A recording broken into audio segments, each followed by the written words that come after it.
Good morning to all of you, gentlemen. I feel a disadvantage here, born in New York, coming from Oklahoma. I have everything against me down here in Texas, but I do love Texas. I really do. I was at Fort Hood before some of you were born, I think, but I do love it here, and I worked in Midland, Texas, and it's just been a delight to be brought down here. In my retirement, I do a lot of work with families, so I am happy to be here speaking to you gentlemen from the Archdiocese of San Antonio. I'm so happy to be here on St. Joseph's Day. You know, this is marvelous that we should have this get-together on St. Joseph's Day. And what a model for men. You know, that poor man, St. Joseph, he had it rough. He didn't have it easy. From the day he met Mary, he had a tough time. You know, there was Mary impregnated, and he didn't know what was going on. Imagine the frustrations that he had there. And then he has to go looking for a place for Mary to have the baby. And then he has to hightail it down to Egypt and work as an immigrant worker. He certainly can identify with immigrant workers because that's what he was. And the poor fellow, you know, it was day-to-day labor. If he got sick, he probably made nothing. So it wasn't easy for him. And there were no, food stamps in those days, and there was no Social Security, and he had it tough. And then he went back to Nazareth, worked as a carpenter, as a man would work with his hands, and he loved Mary, loved the little baby, Jesus. And so his life wasn't an easy life at all. But he was a great model for married men. He was the leader of his family. You notice the angel came to Joseph and spoke to Joseph, not to Mary. Joseph was the head of the family. So the angel didn't come to Mary, always came to the head. And St. Joseph, as I say, was a model. He taught our blessed Lord. He showed him the good example, and that's what this is all about. Men showing their children, their wives, and being the spiritual leaders of their family. I think some men today have stopped being leaders, being in charge. The women I meet, now I'll be 50 years a priest in June, so I've been around the block a couple of times, you know. Hey, some people say, I thought you were 85 years a priest. And I was in the Army when George Washington went over to Potomac. But as I say, I've been around the block and I've met a lot of women. And I'll tell you, the women I'm meeting today want men. They're tired of these wimps. Yeah. I spoke the other night. I was at the Newman Club, you know, at the University of Oklahoma City. And I said Mass, and I had some of the university boys and girls there. And, you know, you just can't believe a girl comes up to me and pretty much says, I can't find a man anymore. I can't find a man. I can't find someone I can trust. I can't find anyone. I want to have children. I want to have a family. I want a good man that I can count on. You know, women don't want to be in charge of the families. I find that women don't mind being submissive if they've got a good man. They rebel when they have a clown, you see. That's when they rebel, when they have a wimp. And when they're not respected. And women don't mind being submissive. Women are lovers by nature. And women will respond to love. I find that women resent men who take advantage of them. But I believe sincerely that women are looking for good men, solid men, that, I'll talk about this in a minute because I'm going to talk on a very sensitive subject in a couple of seconds. But the women I'm running into are not trying to take over the family. They want a man who is a leader, who's the spiritual priest of the family, and a man who really loves her and makes the family the center of his life. And that's your vocation, and that's how you're going to become a saint. I'm going to become a saint by being a good priest and putting up with the trials and tribulations of the ministry and the like, which are really nothing. But you men are in the most difficult vocation there is in the church. I'm convinced. You think the nuns have a hard vocation? It's peaches and cream. The priests never had it so good. We haven't got a worry in the world. It's you good people that have all the worries out there. Do you know what St. Francis de Sales one time said? He was a great saint. He said, the married vocation is the most difficult vocation in the world. And I'll bet you all agree with that. Yes, sir, trying to please a woman and being concerned with earthly things, as St. Paul said in the writings of the scriptures. It's not an easy thing. The anxieties that you have, keeping a job, wondering whether you'll have a job this time next year, sending your kids to school, taking care of, worrying about your health, worrying about your wife's health. All these things are worries, anxieties, they're troubles. And St. Joseph had them too. And St. Joseph is a tremendous patron for you.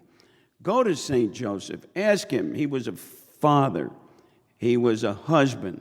And ask him when you're down in the dumps. And many of you, perhaps all of you, have been married in the Catholic Church. You're all baptized. But you know the fact when you went up and exchanged your vows at the altar with your wife, you married each other. The priest is only a witness to that.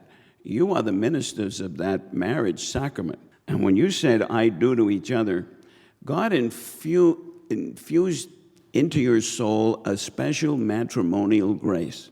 Just like he gave me when the bishop laid his hands on me 50 years ago, he gave me a priestly grace. And he gave you the matrimonial grace. And I would say, when you're down and depressed and things are not going well, stir up that grace. Stir it up and get it back into action.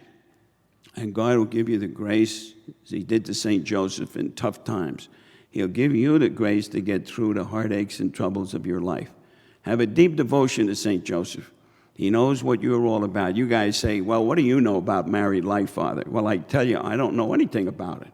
So you say, well, what are you doing up there? You know, it's easy for you to talk about all of this stuff, chastity and purity, and how can you tell us not to contracept and not to get sterilized and to be chaste and to stay away from the internet and all this impurity? It's easy. You live in a dream world up there. Well, listen, I've gone to bed for 77 years alone. Now, why don't you try that?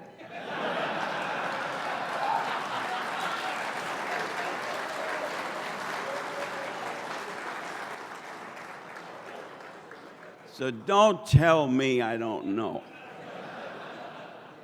I feel your pain. But it's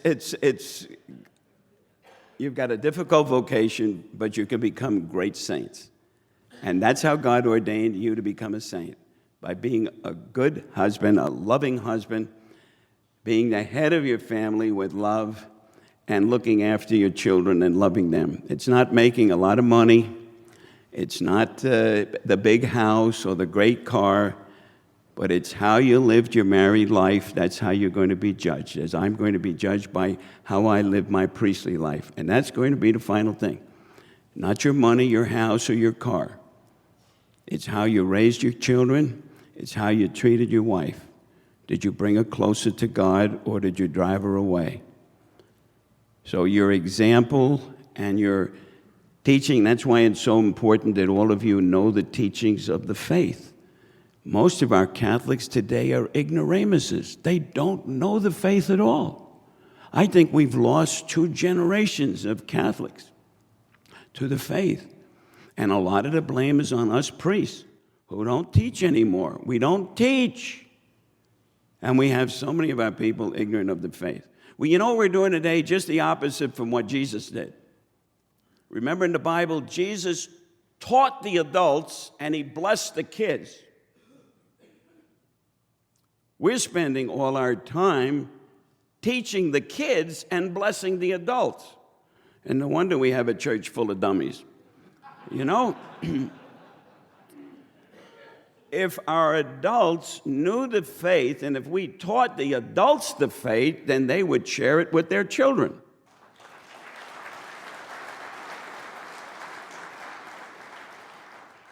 You know, if you've ever been to a child's baptism, after the baby is baptized, there's a prayer over the father. May you be the best teachers of your children in the ways of the faith, and the first teachers. In other words, the church prays that you will be the first teacher of your children in the ways of the faith, and that you'll be the best teacher of your children in the ways of the faith. The church, the priests, we are secondary. You are the role, you are the ones who are the teachers, the apostles, the evangelists of your children. And this is an extremely important role that you have. And, you know, today we have 50% of our Catholic marriages breaking up. I don't know if you're aware of that. 50% of our Catholic marriages go down the tube. And I'd like to talk for a minute. We won't have very much time, which you're very happy. There's an old minister, Protestant minister in the army, I think he was, whatever, a Baptist preacher. Just before he got up to preach, he would say the prayer, Lord, fill my mind with worthwhile stuff, but nudge me when I've said enough. So you guys nudge me, and you'll be looking at your watches like this, and that'll be time to stop. I'd like to talk about chastity or purity. Now, sometimes people have to look this up in the dictionary, what chastity means. You know, you have to go back. Oh, it's the control of the sexual desire. Okay, good. So that's important, that we always be chaste, whether we be priest, whether we be married, whether we be single. Chastity is very, very important. That is the control of the sexual desires. Sex is wonderful. Sex is great. If anyone doesn't appreciate a beautiful-looking woman, there's something wrong with them. And if a woman doesn't recognize a handsome man, she's got some crossed wires. So there's nothing wrong with recognizing beauty.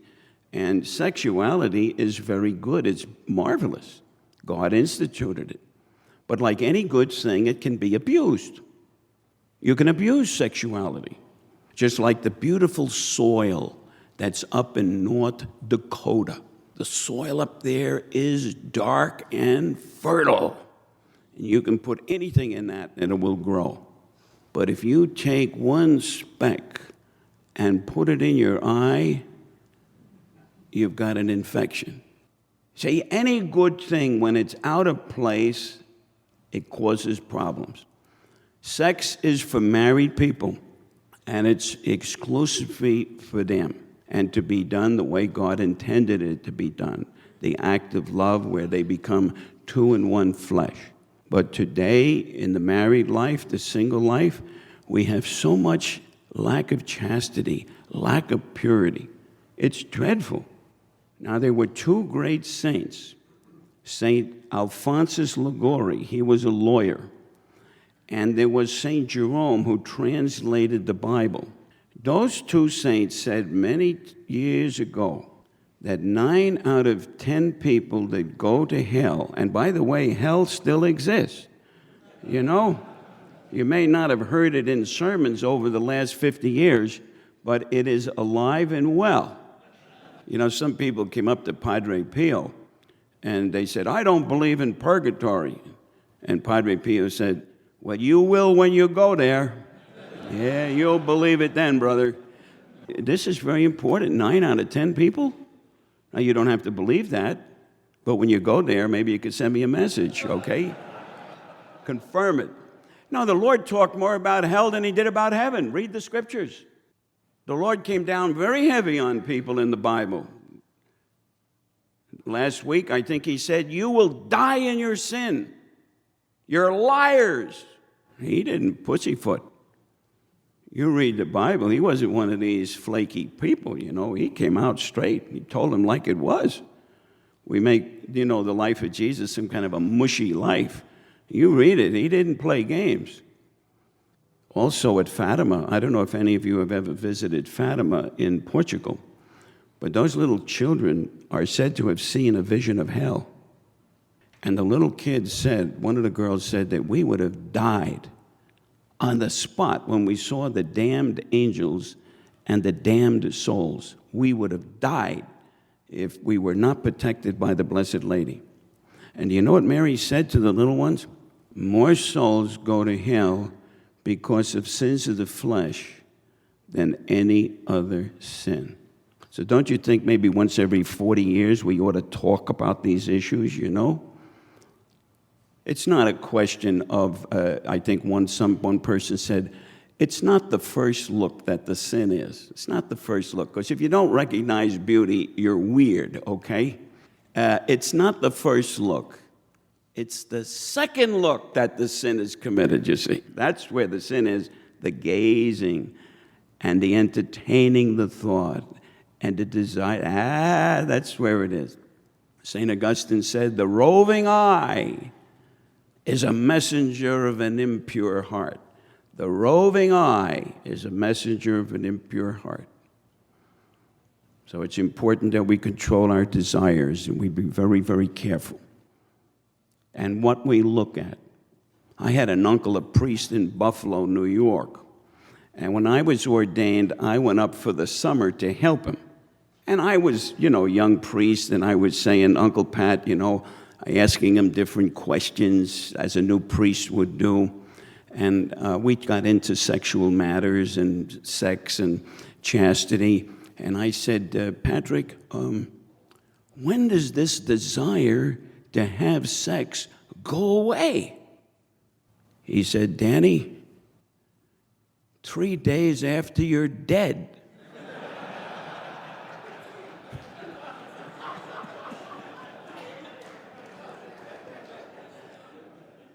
And then he said, you still have to put a pin in him to make sure he's dead. So it's with us all the time, and it's a great desire, but it needs to be controlled, like the Clydesdale horses. In the Ballantine, is it Ballantine? Is it Budweiser or Ballantine? Hey, where are you beer drinkers out there? Is it Budweiser? All right. And those clippity-clop, those horses go clippity-clop, those beautiful Clydesdale, and the coachman has the control, and they're beautiful. But if he loses control, those horses will pull you right over the cliff and kill you. It's the same with the sexual desire. It has to be under control, has to be under the control of grace. And you can only control the sexual desire with the grace of God. The most you could go is a month being chaste without the grace of God. I'm convinced of that. Can't do it without God's grace, and all of you can do it. And two of the things that are breaking up marriages today, since you're all married men, and a lot of times we don't hear anything in the pulpit on this, is this contraception and sterilization. It's the C word, that you never hear. And it's this contraception that's doing terrible havoc on the marriages of our people today. And not a word from the pulpit. You never hear anything from the pulpit. It's a very rare situation that we priests ever open our mouths about it. I don't know why we think maybe that you can't live the Christian life, or maybe we priests think that you can't be chaste. I know that you can be chaste. I know that you can be great leaders of your family. But St. Joseph was a chaste man. And in order to be a leader, we must be chaste. Now, you know the teaching of the church on this, and it's not the teaching of the church. This is the 6th commandment. You must be chaste. I must be chaste according to my state in life. And we know that chastity in marriage is very important. And that act of love that God created in the Bible, he says, husband leaves, I believe, his wife, and he clings to her, and they become two in one flesh. Now, that beautiful act of love that a husband and wife engage in, I think it was John Paul II in the Theology of the Body, he said that intimacy of married life is a form of worship to God. That's a worship of God, that form of life. It's not some four-lettered word. It's a beautiful act of worship. And in that act of love that a husband and wife, and they come forward, they show their love for each other, they renew their marriage vows again, but also it's God's way of bringing new life into the world. And if we use a contraceptive whether it be a chemical contraceptive or whether it be a physical barrier, we offend God deeply. And that is a serious offense against God, to take that sacred act and split it down the middle, using the unitive part of it and divorcing it from the procreative part. You see, to do that is highly offensive, and it breeds the abortion. You see, because abortions begin usually with failed contraceptives. So if you're going to destroy the abortion movement, we have to destroy the contraceptive mentality that's out there. And this is very, and you say, well, Father, what are we supposed to have? All the children in the world we can have? No. The church isn't saying that. There is a responsible parenthood. And there may be a sickness in the family. There may be a job problem. There may be this or that. There's no problem with spacing one's family, but the church has a beautiful medical model now called the natural method of family planning, that a husband and wife can use, and they can space their families and at the same time show their love for each other. And as John Paul, in his Theology of the Body, he compares the union of husband and wife to the Blessed Trinity. He says, as the Father and the Son love each other, so does a husband and wife. And as children come forth from that love, the Holy Spirit proceeds. So the Father and Son love each other, and from that love proceeds the Holy Spirit. So there is an image there of the Blessed Trinity in the married act of love. And Jesus Christ in the Scriptures, I think it's the book of the letter to the Ephesians, Paul says, husbands, love your wives as Christ loved his church. Wow. Jesus loves his church to the point that he gave every drop of his blood. And we are the fruit of that love of Christ for his church. When people contracept, they don't fulfill that image at all, because they engage in something selfishly, and there is no fruit of that love. So the image goes down the drain. So this is I know a lot of times it's a difficult teaching, but if we're going to go to heaven, remember the Lord said, it's through a narrow gate, and it's over a rough road, and few there are that enter. You know, you have to give the whole gospel to the people, not just what their ears like to hear. And when we don't give you the whole gospel, we lie to you. And the greatest lies are told in silence. And so when we priests don't speak about these issues to you, we really lie to you. And when we don't help you to live these teachings by good natural methods of family planning and by good encouragement, we lie to you. Because what happens, you remain a spiritual dwarf. You're never going to grow up to the stature of Christ if you contracept or become sterilized to prevent a child coming into the world. How can we grow up to the stature of Christ and become holy if we're breaking two very serious commandments by this? People who contracept are breaking the sixth commandment, and people who sterilize themselves and have vasectomies and tubal ligations in order not to have a child, that is a serious violation of the fifth commandment. You say, what's the fifth commandment? Thou shalt not kill. You say, what does that got to do with thou shalt not kill? A lot. There are many spin-offs on the fifth commandment. If I'm in the Army and they're deadly on weight, and I try to pass this weight exam, and I'm about 10 pounds overweight, well, I think I'll chop off my leg. And then I'll go on the scale, and then I'll get underweight. I'll pass the exam. You say, that's crazy, man. You don't have a right to take your leg off. Well, it's my body, isn't it?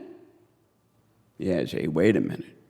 You know, those powers to bring new life into the world that God gave you and me, that gave to you men to use, those sacred powers, if you go in there and chop them up and destroy them, you're destroying a very sacred power. We don't have a right over our bodies to do anything we want. It's like if I'm going overseas for 2 years and I have a Mercedes-Benz, and I go to my buddy and I say, I want to leave my Mercedes-Benz here with you, and I'll be back in 2 years. And you can use it and have fun with it and everything, but I'll be back, okay? So the minute I leave for overseas, this fellow takes the tires off the Mercedes-Benz and uses it for an obstacle course for his kids in football. And he takes the headlamps off and he uses it for salad bowls. And he takes the horn and he makes a doorbell with it. And then I come back 2 years later and I say, what? Is this what you've done to my car? I gave it to you for your use. It's not yours. Well, it's the same with our bodies. God has given these beautiful bodies to us to use them properly and not to misuse them. And when we go in there and destroy that sacred power that God has given to a man and woman to bring new life into the world, my goodness, don't we think and realize that these things are very, very serious matters and offend God deeply? Now, a lot of times, and I'm not judging any of you or blaming you or beating you up, the real culprit is us clergy that haven't opened our mouths about these issues and given you a heads up on this. Where are most of our people learning about the faith today? From CNN, from the TV Guide, from Newsweek and Time Magazine. That's where most of our people learn the faith. No wonder we have a church full of dummies. Now, that is why it's so important that we clergy spend quality time explaining the teachings of the church so that you're not resentful about it, but that you understand the meaning of marriage, what it's all about. I said that half of the marriages are breaking up today. That should put the willies in people. Catholic marriages. And I'll bet you that 98 to 99% of the annulment cases that go to the Archbishop are laced with contraception and sterilization, laced with it. And they didn't receive much information when they got married, and they heard nothing from the pulpit in 40 years, and so their marriages go down the drain. You know, when you turn your wife into a chemistry set and put her on these birth control patches and jams and jellies and IUDs and Depo-Provera and all of this stuff for your pleasure, you turn your wife into a thing, and she resents it. If she's a real woman, she's going to resent that. And then men say, well, my wife doesn't want to have relations anymore. My wife doesn't show any love. Well, no, because you're treating her like a stick or a stone. She's a human being, and she has feminine qualities. Oftentimes, the men go ahead and they just want what they want, and they don't give a darn about the wife. And then they wonder why she goes cold and why she doesn't show any more affection, because she feels used and abused. And oftentimes, it leads to divorce. And if it's not a divorce, it's a standoff. I heard a psychologist years ago. He said 98% of the married couples that go to bed today are not even talking to each other. 98%. You can't do these things. You can't go against nature and think you're going to be a happy person. If the company that made your car said you put the oil in here and the gas in there, you'd better do it that way. Because that's the way the company, the Ford, the Chevy, whatever it, Honda, whatever it is, you better follow their instructions. And when God made us, and when we go ahead and we pervert the order of God, then we're going to pay a terrible, terrible price. And many women are so offended and so hurt because we go ahead and turn them into playthings and don't give a hoot about them. And then we wonder why we're not loved anymore. And that's the same with sterilization. I have a tape here, and I'll send it to you free of charge, the last of the big spenders, okay? Yeah. I'll take it out of my pension, your tax money. Hey, listen, this was done by a Navy pilot. He got fixed, neutered, he got neutered. He thought that was the chick thing to do, So he went out, and he's a handsome-looking guy, and his wife looks like a movie actress. So he went out, thought it was cute, almost blew his whole marriage apart. She started to put on weight, he put on weight, and the whole thing was starting to go down the drain. And they got it turned around. And the whole thing came back together again. By the way, in Oklahoma City, a doctor and myself, the Edith Stein Foundation, we turned these things around, these vasectomies and tubal ligations at a very cut-rate price. I got my card there, and just in case some of you are interested in that. It's a lot of people want to do restitution. They know they've made a big mistake, and they want to restore the wholeness. They want to be whole again. Now, many times there's a good excuse for not doing it if you're sick or you don't have the money or whatever. But I would say most people can get it turned around. Those vasectomies and tubal ligations can practically all be turned around today, physically. Most people have the money. They know where to get the money from. You got no money to get a car. You know where to get it when you need it. And most people are in pretty good health. So a lot of people get it turned around because they want to become whole. But sometimes you can't do that. But this little CD, she does it 20 minutes and speaks for 20 minutes. The gentleman speaks for 20 minutes. He's a flyer. I'm telling you, a bishop of Jacksonville, Florida, Bishop Gallione, said this is the best thing he's ever heard on sterilization. You want to hear the consequences of sterilization? You need to listen up. Put this in your car thing and then send it off to your children if they're married so that they don't make the same mistakes. Let them listen to this. It's the best thing you'll ever listen to. And there's another thing on contraception by Janet Smith. There's another one called Contraception, Why Not? Excellent.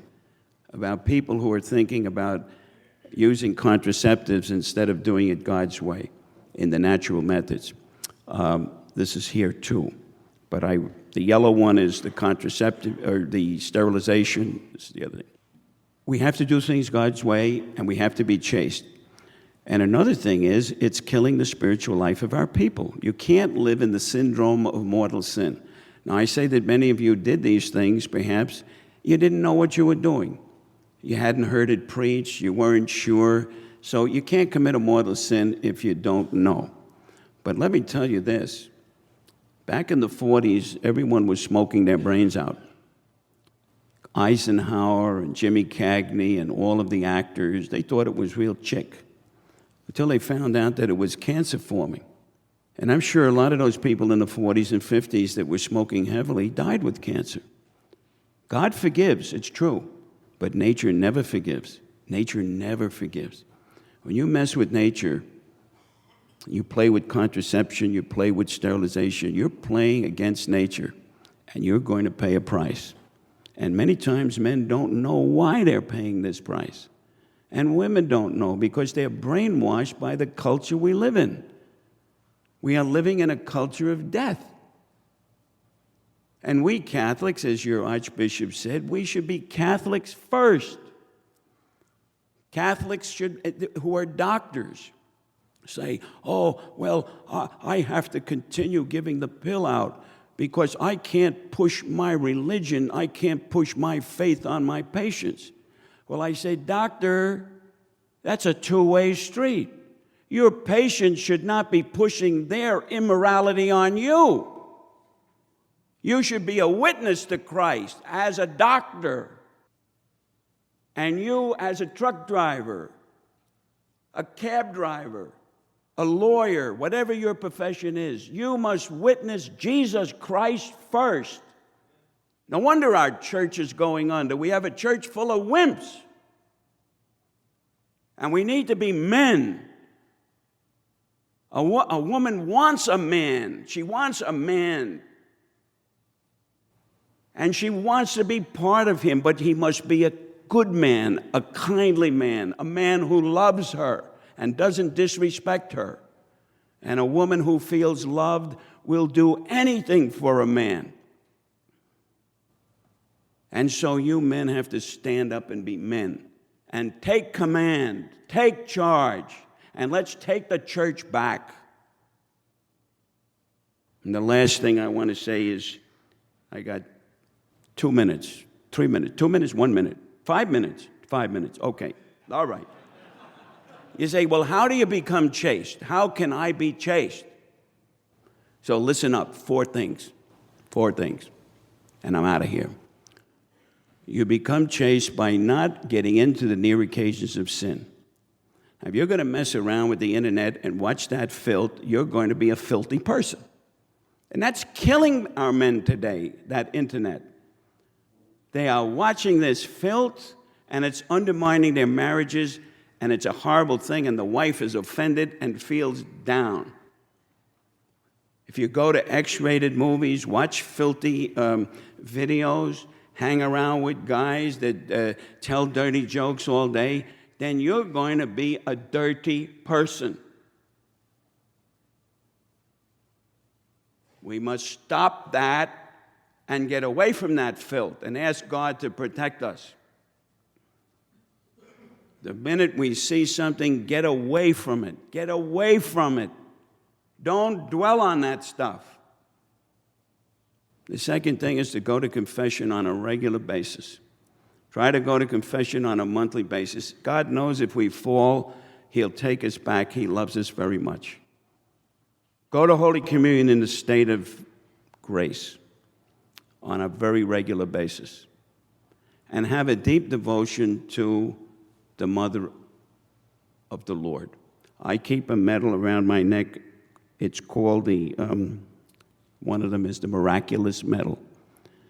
And you men can get a beautiful stainless steel medal, Miraculous Medal, and you have it blessed by a priest and put it around your neck and keep it there.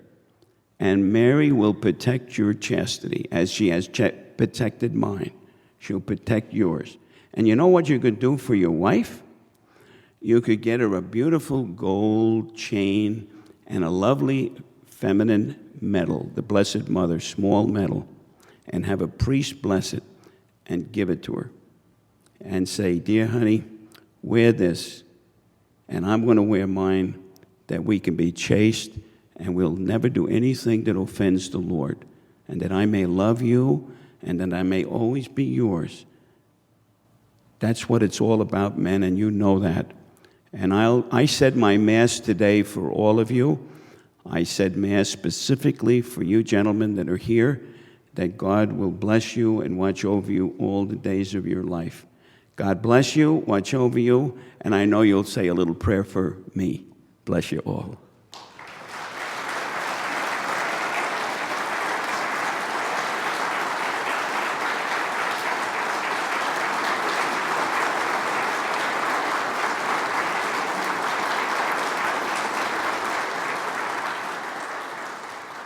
Thank you. There's a nice...